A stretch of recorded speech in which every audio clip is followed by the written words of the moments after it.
এরপরে আমাদের শিখতে হবে শক্তি। আগে আমরা শিখেছি কাজ, যার ইংলিশ হচ্ছে ওয়ার্ক।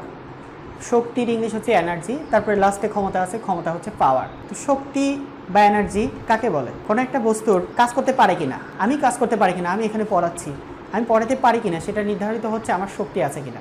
আমার যদি পড়ানোর শক্তি না থাকতো আমি কিন্তু পড়াইতে পারতাম না। সুতরাং এই যে আমি পড়াইতে পারতেছি, আমার এই পারার সামর্থ্যটাই হচ্ছে আমার শক্তি। অর্থাৎ আমি যে কাজ করতে পারতেছি, এই কাজ করার সামর্থ্যই হচ্ছে আমার শক্তি।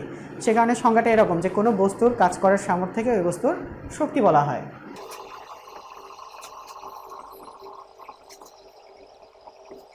এখন দেখো, আমার কাজ করার সামর্থ্য আছে, সে কারণে আমার শক্তি আছে। আমি ধরো অনেক শক্তিশালী একটা মানুষ, তো আমি সকালে উঠে কাজ করতে লাগলাম বা পড়াইতে লাগলাম। পড়াইতে পড়াইতে 10টার দিকে আমার যে ওই এনার্জি সকালে ছিল, ওই এনার্জিটা কি 10টার দিকে থাকবে কিনা? আমার যে এনার্জিটা ছিল সকালে, সেই এনার্জিটা সকাল 10টার সময় থাকবে কিনা? শক্তিটা হারায় গেল। শক্তি তো হারায় না, শক্তি তো ধ্বংস হয় না। তাহলে কি হলো এখানে? তাহলে এখানে আমি কাজ করেছি, সেখানে আমার শক্তি এক রূপ থেকে আরেক রূপে রূপান্তরিত হয়ে গেছে। আমার শরীরে রাসায়নিক শক্তি সঞ্চিত ছিল, সেটা শব্দ শক্তি, হ্যাঁ, তাপ শক্তি বা অন্যান্য শক্তিতে রূপান্তরিত হয়ে গেছে। তো শক্তি এক রূপ থেকে আরেক রূপে রূপান্তরিত হয় তাহলে কিসের সাহায্যে? কাজের সাহায্যে। যেমন একটা ফ্যান যখন ঘোরে তখন কাজ করে, তখন শক্তি বিদ্যুৎ শক্তি থেকে শব্দ শক্তিতে রূপান্তরিত হয়, যান্ত্রিক শক্তিতে রূপান্তরিত হয়। অর্থাৎ কাজের মাধ্যমে শক্তি এক রূপ থেকে অন্য রূপে রূপান্তরিত হয়। তাহলে এখানে বোঝা যাচ্ছে যে শক্তি প্রথমে কাজে রূপান্তরিত হয় এবং সেই কাজ পুনরায় শক্তিতে রূপান্তরিত হয়। আমি সকাল থেকে 10টা পর্যন্ত যে পড়ালাম, আমার যে শক্তি হারিয়ে গেল, সেই শক্তিটা গেল কোথায়? শক্তিটা কাজে রূপান্তরিত হয়েছে। আবার যখন কাজ করেছি তখন সেই কাজটা আবার শক্তিতে রূপান্তরিত হয়েছে। অর্থাৎ যখন কাজ করা হয় তখন শক্তিকে মূলত এক রূপ থেকে অন্য রূপে রূপান্তরিত করা হয়। অর্থাৎ কাজ এবং শক্তি একই। প্রথম শক্তি কাজে রূপান্তরিত হয় এবং কাজ পরবর্তীতে আবার শক্তিতে রূপান্তরিত হয়। সে কারণে কাজ এবং শক্তি একই। অর্থাৎ তুমি যতটুকু কাজ করবা, কৃত কাজ সমান তুমি কতটুকু শক্তি ব্যয় করছো, সেই ব্যয়িত শক্তি। অর্থাৎ শক্তি যার বেশি আছে সে কাজ বেশি করতে পারবে, তারপরে ওই কাজটুকু করার পরে তার শক্তি কিন্তু হারায় যাবে। অর্থাৎ শক্তি কাজে রূপান্তরিত হবে এবং কাজ পরবর্তীতে আবার শক্তিতে রূপান্তরিত হয়। সুতরাং কাজ এবং শক্তি একই জিনিস, সে কারণে কাজ এবং শক্তির একক এবং মাত্রা একই। কাজের একক জুল, সুতরাং শক্তির এককও জুল। কাজের মাত্রা ml²/t², সুতরাং শক্তির মাত্রা হচ্ছে ml²/t²। এরপরে আমাদের বিভিন্ন প্রকার শক্তি সম্পর্কে শিখতে হবে। প্রথমে আমরা শিখব যান্ত্রিক শক্তি। ফার্স্টে আমরা শিখব যান্ত্রিক শক্তি।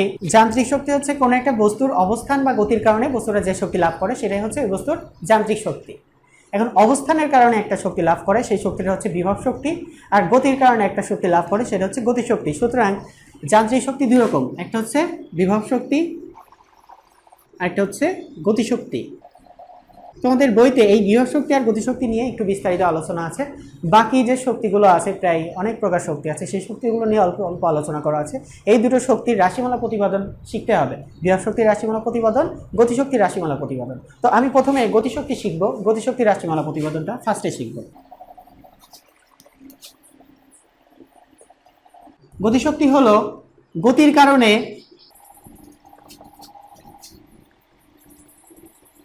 গতিশীল বস্তু গতির কারণে যে শক্তি লাভ করে তাকে গতিশক্তি বলে। অর্থাৎ গতিশীল বস্তু, কোনো একটা বস্তু গতিশীল থাকলে সেই গতির কারণে বস্তুর যে শক্তি লাভ করে তাকে গতিশক্তি বলে। এরপরে গতিশক্তির রাশিমালা।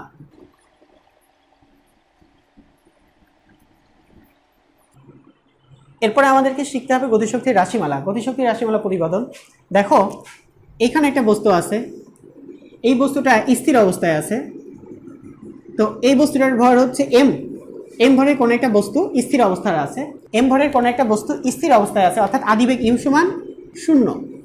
এখন এই বস্তুর উপরে আমি এফ বল প্রয়োগ করলাম, এম ভরের বস্তুর উপর এফ বল প্রয়োগ করলাম, ফলে বস্তুটা বেগপ্রাপ্ত হলো এবং একটা নির্দিষ্ট দূরত্ব অতিক্রম করে, সেই দূরত্ব ধরলাম এস দূরত্ব অতিক্রম করে এখানে চলে গেল, বস্তুটা ভি বেগ প্রাপ্ত হলো। তো বস্তুকে, এই যে স্থির বস্তুকে এই যে ভি বেগ প্রাপ্ত হলো এই ভি বেগ দেওয়ার জন্য যে বল প্রয়োগ করা হয়েছে অর্থাৎ কাজ করা হয়েছে, এই বস্তুটিকে যে ভি বেগ দেওয়ার জন্য যে কাজ করতে হয়েছে, কাজ করা লাগে না, এর উপর বল প্রয়োগ করা হয়েছে অর্থাৎ কাজ করতে হয়েছে, এই কাজটাই হচ্ছে এই বস্তুর গতিশক্তি। অর্থাৎ এই যে গতিশক্তি লাভ করলো, তুমি যে কাজ করলা, বস্তুটার উপর বল প্রয়োগ করলা, এর বল প্রয়োগ করলা, সেই বলটা অর্থাৎ কাজ করলা, সেই কাজটা গেল কোথায়? কাজ যেহেতু এক আর শক্তি এবং কাজ একই, সুতরাং কাজের তো ধ্বংস নেই। অর্থাৎ তুমি যে কাজ করলা, এই বস্তুটা এই যে ভি বেগ প্রাপ্ত হলো, এই বেগ দিতে যে কাজ করলা সেটাই হচ্ছে গতিশক্তিতে রূপান্তরিত হয়েছে। অর্থাৎ গতিশক্তি আমি কিভাবে পাবো? এখানে এই যে বস্তুকে এই ভি বেগ দিতে যে কাজ করা হয়েছে সেই কৃত কাজ যদি আমি বের করতে পারি তাহলে এই বস্তুটার গতিশক্তি পাবো। অর্থাৎ গতিশক্তি সমান কৃত কাজ। এখন দেখো, কাজ মানে তো আমরা জানি বল গুণ সরণ, বল গুণ সরণ। তো আমি এই বস্তুর উপর তো এফ বল প্রয়োগ করছি, আর বস্তুটার সরণ হয়েছে এস। বস্তুর উপর এফ বল প্রয়োগ করছি, তার সরণ হয়েছে এস। তো দেখো, বস্তুটার এফ বল প্রয়োগ করছে, আর আমি তো জানি এফ সমান এম এ, তাহলে এখানে লেখা যায় এম এ এস। এফ সমান কিন্তু আমরা এম এ জানি, যেহেতু এফ সমান এম এ, এইখানে এই এস এর মানটা বসাইতে হবে, এস এর মানটা অন্য জায়গা থেকে বের করে বসাইতে হবে। তো কোনো একটা বস্তুর গতির জন্য যে 3-4টা সমীকরণ শিখেছিল তোমরা, সে একটা সমীকরণ ছিল, দেখো, ভি স্কোয়ার সমান সমান এম স্কোয়ার প্লাস 2ax। এখন এই বস্তুটার জন্য শেষ বেগ স্কোয়ার সমান আদি বেগ স্কোয়ার প্লাস 2as। তো শেষ বেগ ভি স্কোয়ার সমান আদি বেগ তো এটা শূন্য, যেহেতু স্থির ছিল বস্তুটা, তাহলে শূন্য স্কোয়ার শূন্য হয়ে যায় 2as। তাহলে 2as সমান ভি স্কোয়ার হয়, তাহলে as সমান কি হয়? V square by 2। এখন এই as এর মানটা, as এর মান হচ্ছে ভি স্কোয়ার বাই 2, এখানে বসাবো। এখানে বসালে কি হয়? m into V square by 2 সমান হাফ এম ভি স্কোয়ার। এটাই হচ্ছে গতিশক্তির রাশিমালা। গতিশক্তিকে ট্রাভেলিং এনার্জি বলা হয়, টি দ্বারা প্রকাশ করা হয়, অথবা ই কে কাইনেটিক এনার্জি ই কে দ্বারা প্রকাশ করা হয়। গতিশক্তি ই কে বা টি সমান হাফ এম ভি স্কোয়ার। এখন দেখো, হাফ এম ভি স্কোয়ার, এমটা তো এখানে ধ্রুবক, বস্তুর ভর সবসময় ধ্রুবক হয়। তাহলে এখানে যদি আমি ধ্রুবকটা লিখি, আবার সমীকরণটা আবার লিখি যে ই কে সমান হাফ এম ভি স্কোয়ার, বা ই কে সমান, দেখো এটা ধ্রুবক সমান, ধ্রুবক আর সমান চিহ্ন, এটা তো হাফ তো সবসময় ধ্রুবক, ধ্রুবক আর সমান চিহ্নের পরিবর্তে কি হয়? সমানুপাতিক চিহ্ন হয়, অর্থাৎ ভ্যারিদাস ভি স্কোয়ার, বা ইকে ভ্যারিদাস